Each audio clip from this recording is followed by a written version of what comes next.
Good morning, good afternoon, or good evening. Depends when you're watching this video. This is Mr. Argueta coming to you week number 2 in our semester. Welcome back. For all of you who have completed week 1, congratulations. Just to recap, we basically covered 2 chapters plus our discussion. In the discussion, if you did it right, you should have posted your original post, reply to 2 of your classmates, and reply to a video that I posted introducing myself. That's 4 interactions that you would have had in discussions, and that would get you full credit as long as you met all the other requirements, which is content. Which in this case, it should have been easy. You're talking about yourself. Moving on to week number 2, we look at a few themes. One of them is, of course, the macro environment of a business. So the 5 elements of an organizational's macro environment. What that basically sums up to is no business is on its own. We are an open system. We need an external environment in which to exist. And next week we'll do a little discussion in regards to this, because a lot of people in business come up to me and they'll say, I want to start a business. And I'll say, okay, where, what is it? What do you have? And they think that, and there's such a thing called there's a book out there called E-Myth, Entrepreneur's Myth. And the Entrepreneur's Myth is that you are a great baker. You make awesome pies or cakes, or you design cakes or whatever it is. And because of that, people think that you'll be great at business, but that's not true. Business and entrepreneurship takes a different skill, just like baking a cake. Like, I will not be able to bake a cake if I tried. Maybe I can follow instructions, but there are some people that just have a talent for it. And that doesn't mean that because they're great at baking a cake, they'll be great at running their own business. It takes a different set of skills. So that's the myth that people think. So ultimately, this looks at the environment in which a business exists in. And then the next one, in chapter 4, we talk about how we make decisions. And we look at the different ethical perspectives. And I love this discussion because it really gives you an opportunity to self-explore. And so what it does is it allows you to look at the different ways that we view the world and we process information. There's different types of ethical points of views. Now, I want you to look at this from a point of view that we will not subscribe to one particular way of making a decision all the time. And I bring up certain topics because I think it's important for you to recognize that based on your background, culture, upbringing, you utilize these perspectives in different manners. For example, if you were, I'm going to give you the trolley scenario and put you in an ethical dilemma. If you were the conductor of a trolley, of a train, and you're going at a high rate of speed, and then all of a sudden, they tell you that your brakes are no longer functioning. They're not working. And you're going to have to make a decision. You're going to have to turn the tracks to go right or turn the tracks to go left, or the train on the tracks.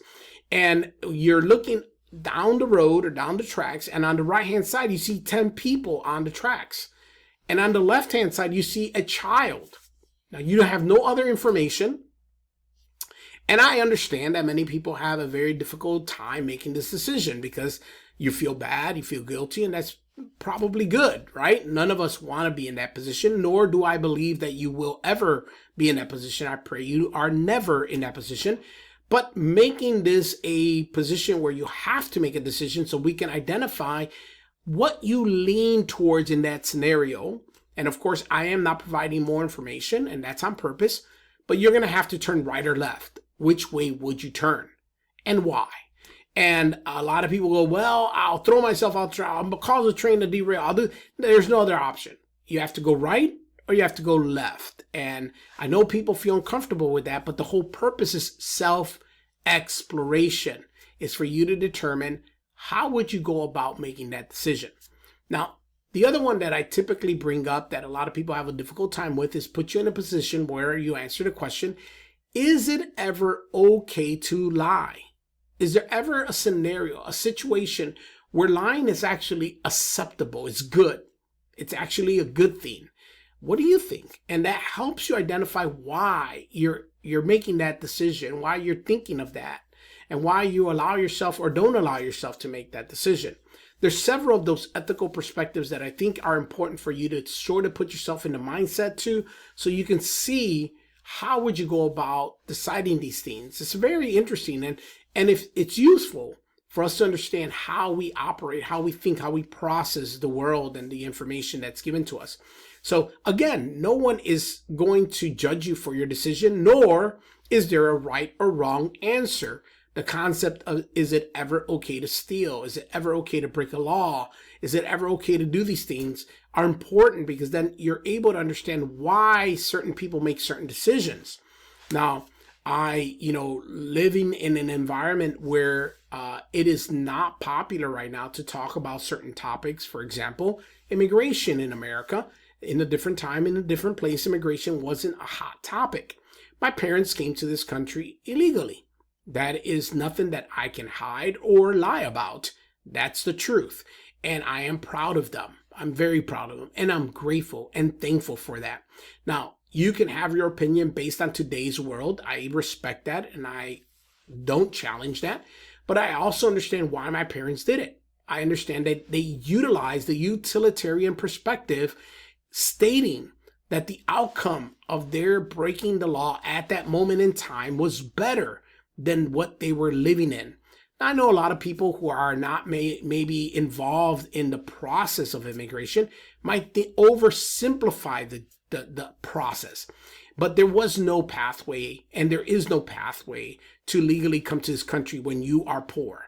Now, people can argue that with me, and I respect that, but I encourage people to look at the reality of the lives of some of the people. For example, my own. My parents didn't have much of a hope to prosper or to make a living in the country of their origin. So they made the decision to come to this country without the proper documentations, because there was no opportunity for that. The get in line doesn't exist. There is no line. There is no way to apply for a legal pathway to America, nor was there during the time of my parents coming to this country. So they thought in their mind and in their process of making that decision that it is better for them to do this and break this law at that moment in time to better their family. And the results were that we are better. My family's better. My children are better. I'm better. I'm a productive citizen of society, as my parents became.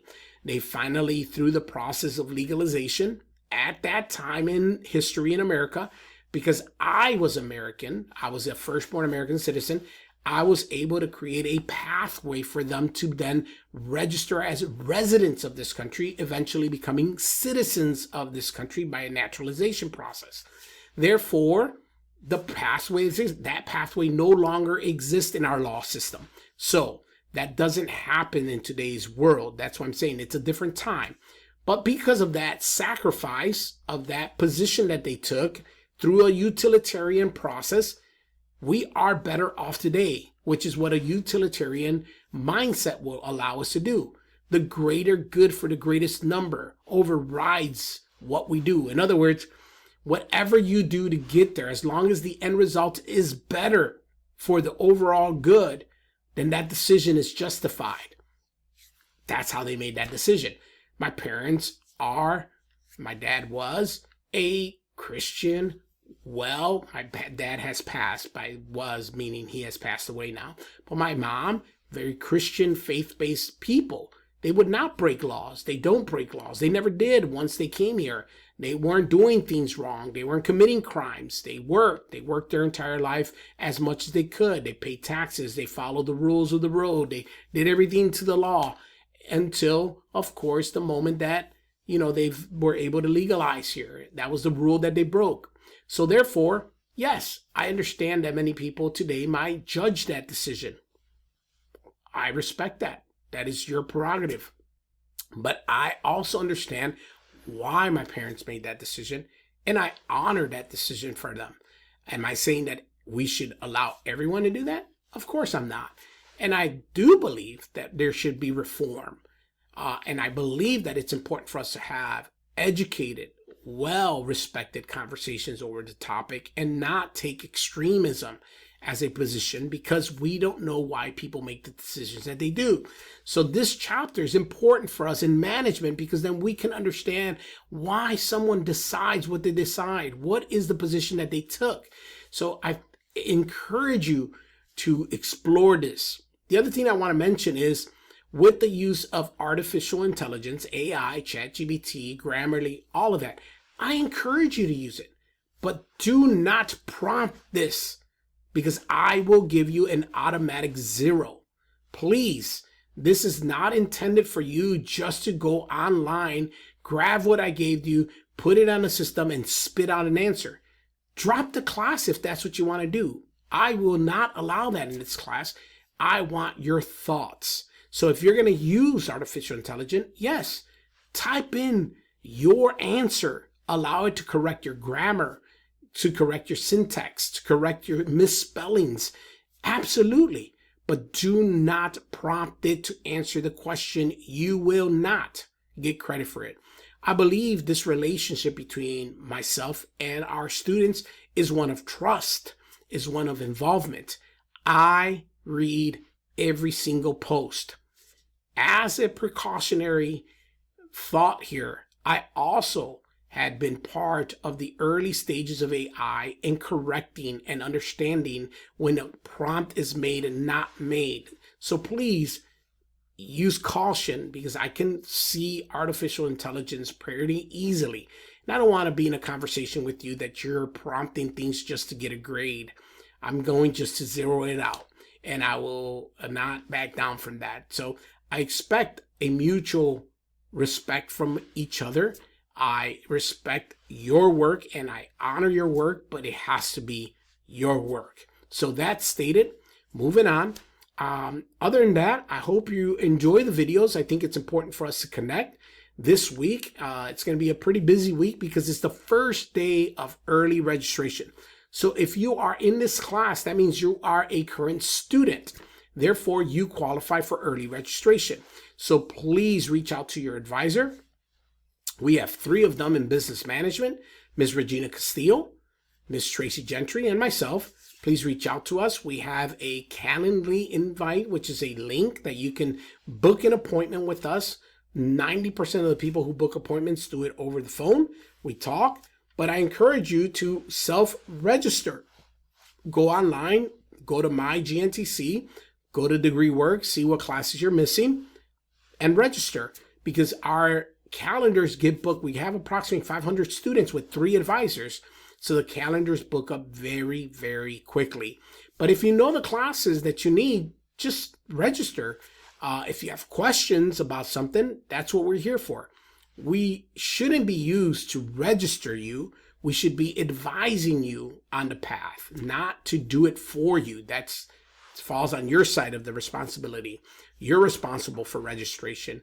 If you have a question because you want to explore human resource as a career path and what classes we recommend you take, that's one thing.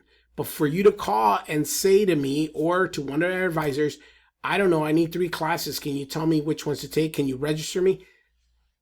That's what you should do. That's your side of it. We're here to assist you. We're not here to do it for you.